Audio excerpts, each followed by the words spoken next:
जय माता दी। नमस्कार दोस्तों, स्वागत है आप सभी का हमारे YouTube चैनल लक्ष्मी शर्मा की कहानियां पर। जय सीताराम। प्रेम से बोलिए पवन पुत्र हनुमान की जय। आज मंगलवार के दिन मैं आप सभी को सुना रही हूँ भगवान हनुमान की कथा।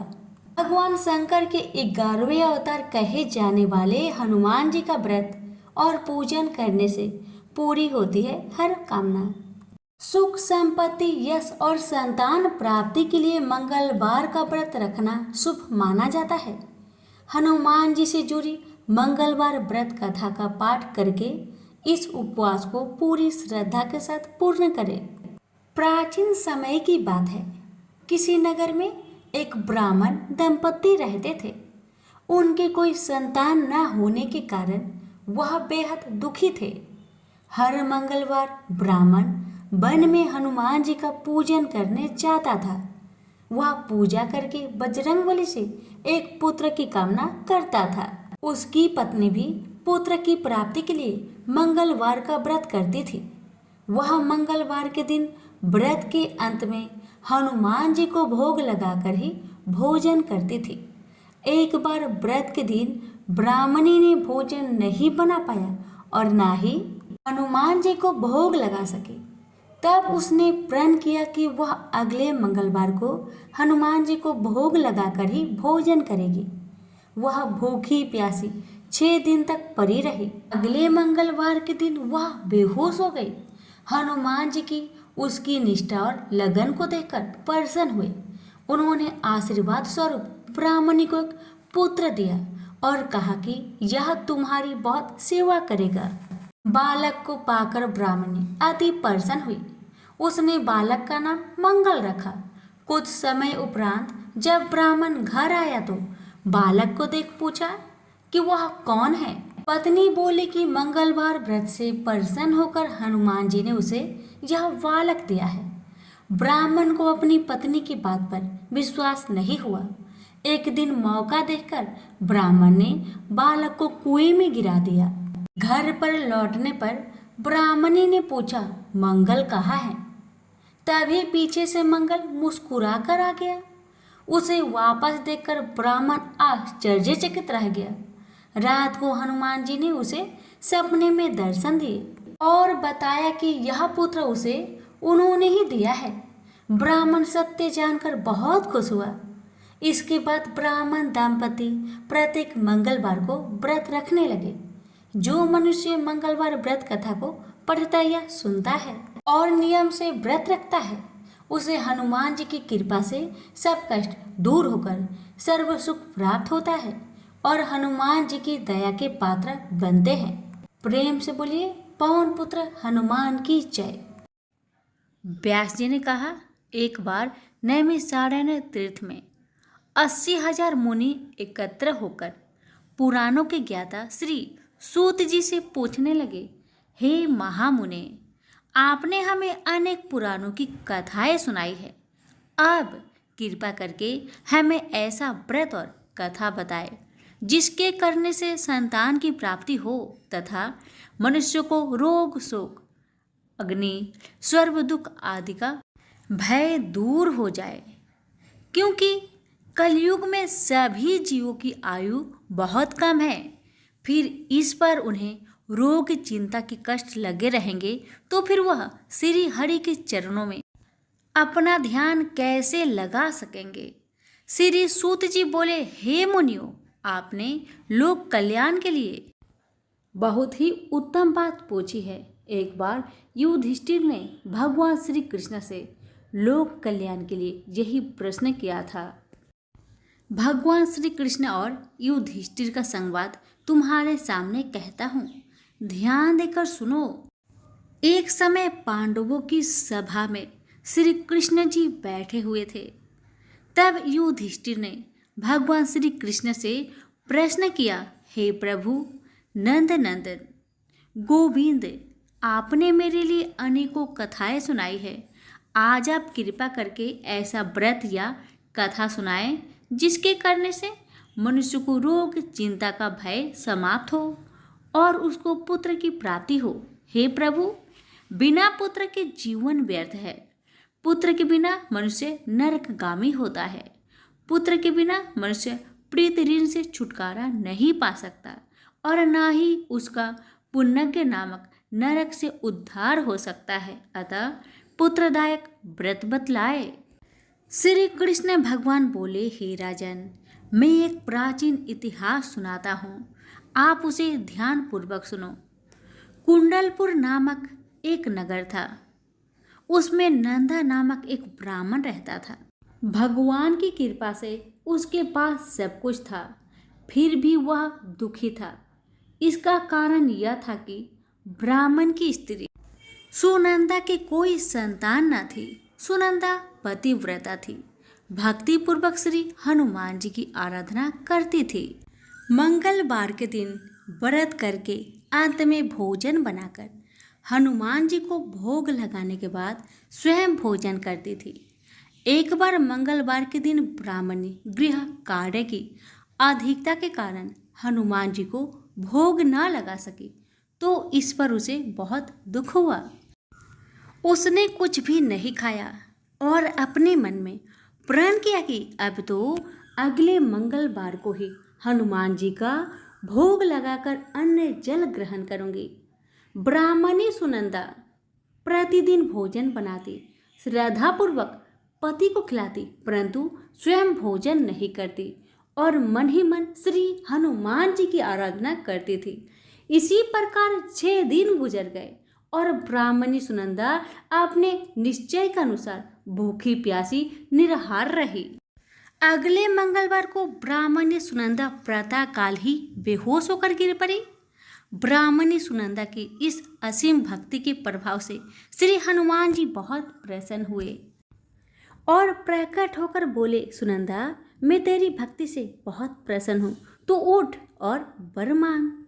सुनंदा अपने आराध्य देव श्री हनुमान जी को देखकर आनंद की अधिकता विह्वल हो श्री हनुमान जी के चरणों में गिरकर बोली, हे प्रभु, मेरी कोई संतान नहीं है, कृपा करके मुझे संतान प्राप्ति का आशीर्वाद दे, आपकी यदि कृपा होगी। श्री महावीर जी बोले, तेरी इच्छा पूर्ण होगी, तेरे एक कन्या पैदा होगी, उसके अष्टांग प्रतिदिन सोना दिया करेंगे। इस प्रकार कहा। श्री महावीर जी अंतर ध्यान हो गए। ब्राह्मणी सुनंदा बहुत हर्षित हुई और सभी समाचार अपने पति से कहा।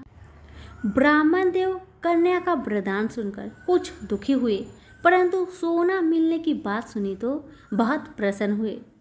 विचार किया कि ऐसी कन्या के साथ मेरी निर्धनता समाप्त हो जाएगी।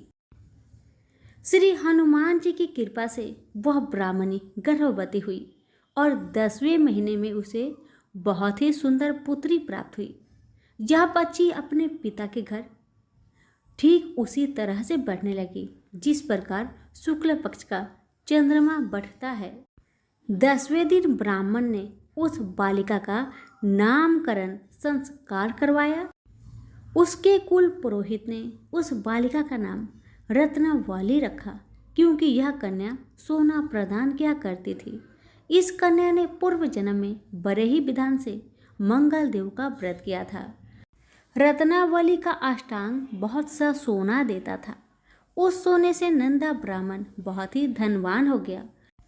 अब ब्राह्मणी भी बहुत अभिमान करने लगी थी। समय बीतता रहा। अब रत्नावली 10 वर्ष की हो चुकी थी। एक दिन जब नंदा ब्राह्मण प्रसन्न चित्त था, तब सुनंदा ने अपने पति से कहा, मेरी पुत्री रत्नावली विवाह की योग हो गई है, अतः आप कोई सुंदर तथा योग वर देखकर इसका विवाह कर दे। जा सुन ब्राह्मण बोला, अभी तो रत्नावली बहुत छोटी है।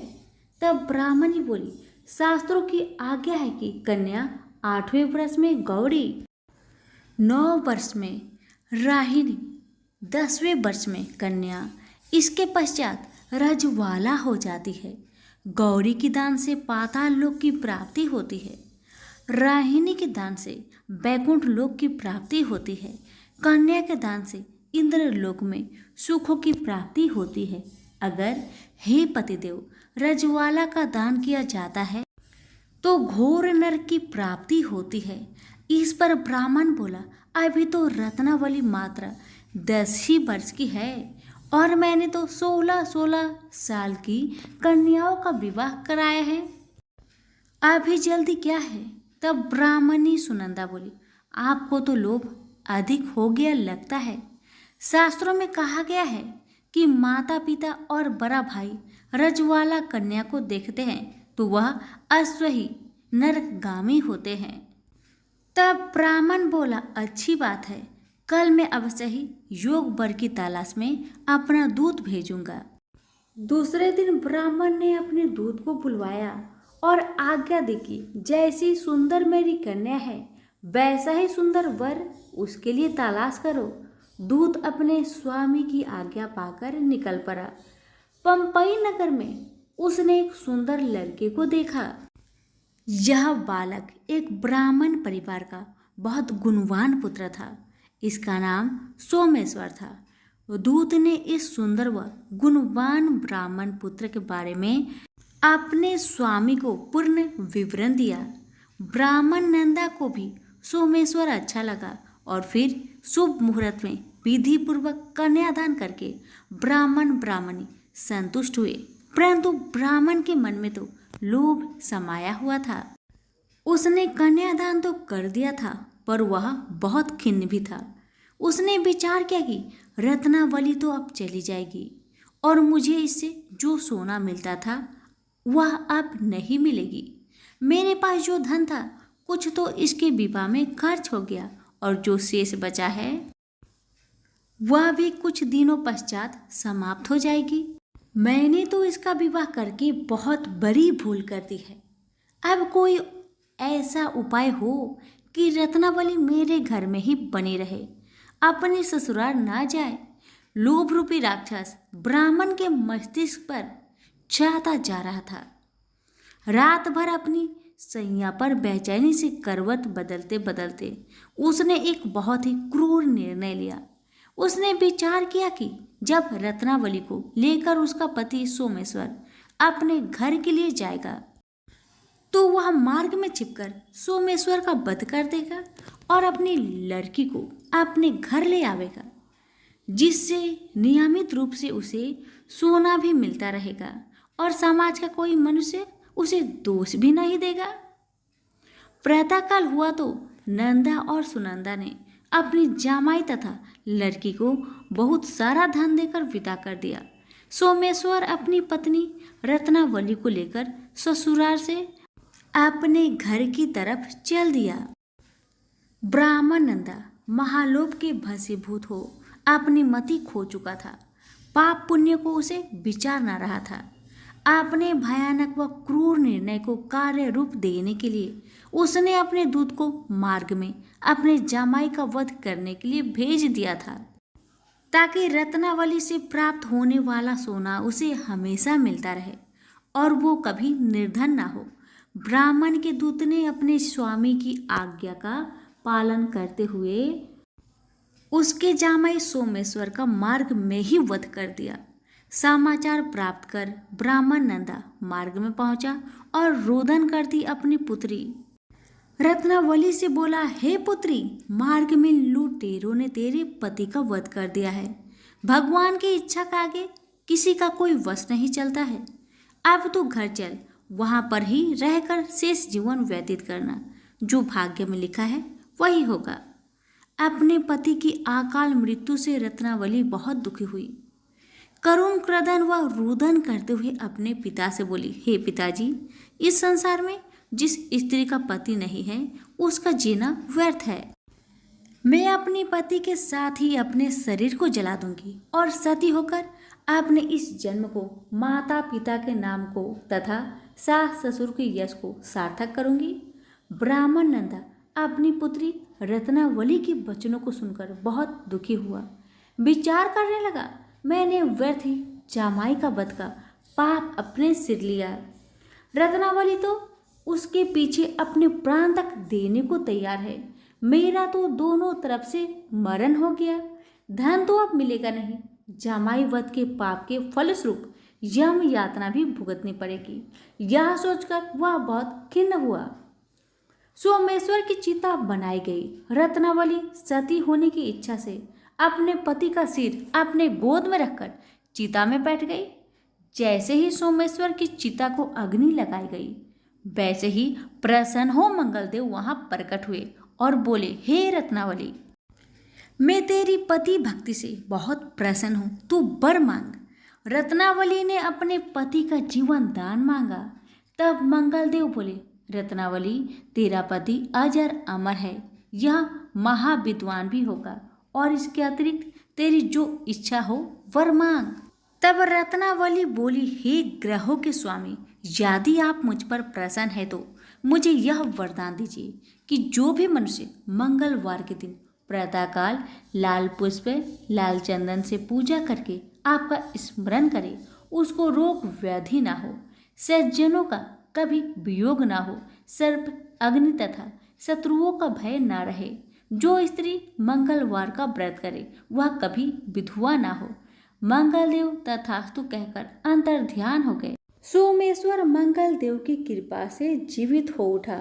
रत्नावली अपने पति को पुनः प्राप्त कर बहुत प्रसन्न हुई और मंगलदेव का व्रत प्रत्येक मंगलवार को करके व्रतराज और मंगलदेव की कृपा से इस लोक में सुख ऐश्वर्य को भोगते हुए अंत में पति के साथ स्वर्ग लोक को गई।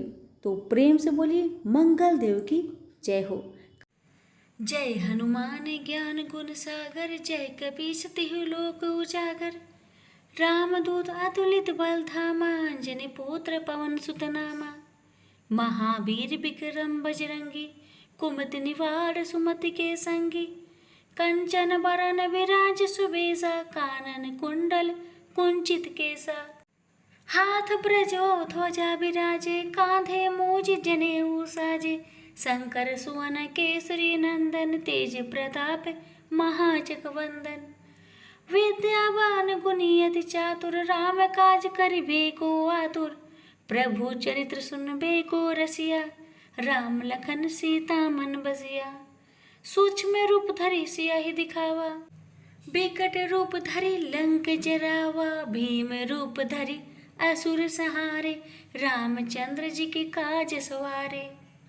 लाए सजीवन लखन जियाए, श्री रघुबीर हर्षि उर लाए। रघुपति किन्ने बहुत बराए, तुम मम प्रिय भरत ही संभाए। सहस बदन तुम रोजस गावे, अस कहि श्रीपति कंठ लगावे। सनकादिक ब्रह्मादि मुनीसा, नारद सारद सहित अहिसा। जब कुबेर दिखपाल जहाते, कवि कोविद कह सके कहाते। तुम उपकार सुग्रीवाहि किन्ना, राम मिलाए राजपद दिन्हा। तुमरो मंत्र विभीषण माना, लंकेश्वर भय सब जग जाना।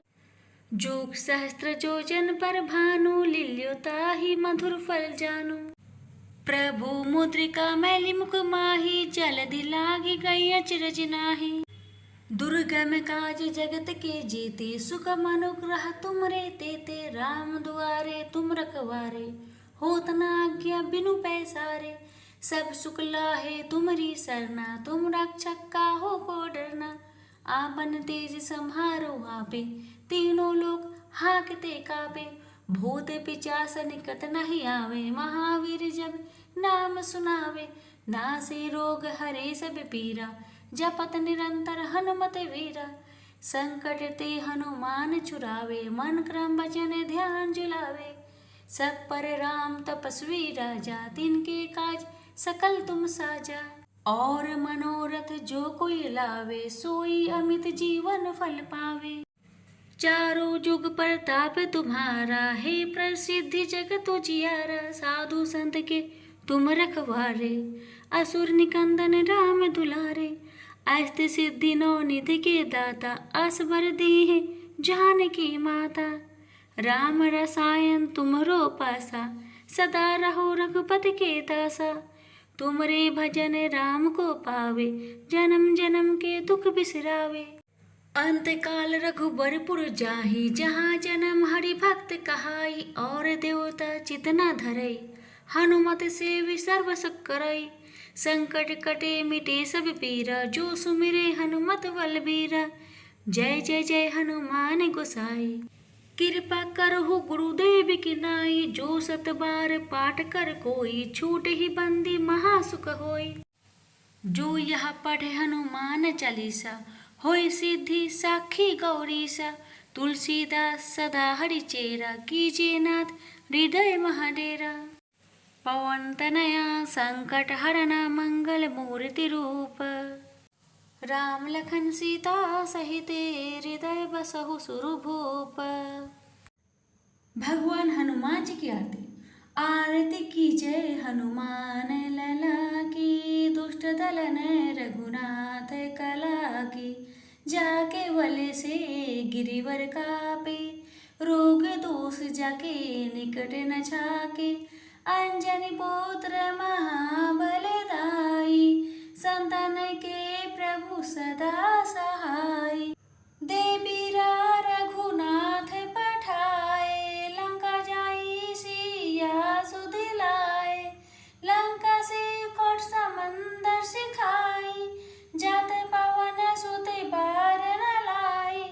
लंका जारी असुर संहारे, सिया राम जी के काज सवारे। लक्ष्मण मूर्छित परे सकारे, आनि सजीवन प्राण उबारे। पैठी पाताल तोड़ी जमकारे, अहि रावण की भुजा उखारे। बाएं भुजा सुर दल मारे, दाहिने भुजा सत्य जन तारे। सुर नर मुनि जन आरती उतारे, जय जय जय हनुमान उचारे। कंचन थाल कपूर लोछाई, आरती कारत अंजनी माई। जो हनुमान जी की आरती गाए, बस ही बैकुंठ परम पद पावे। लंका विध्वंस किए रघुराई, तुलसीदास स्वामी कीर्ति गाई। आरती कीजिए हनुमान लला की, दुष्ट दलन रघुनाथ कला की। प्रेम से बोलिए पवन पुत्र हनुमान की जय।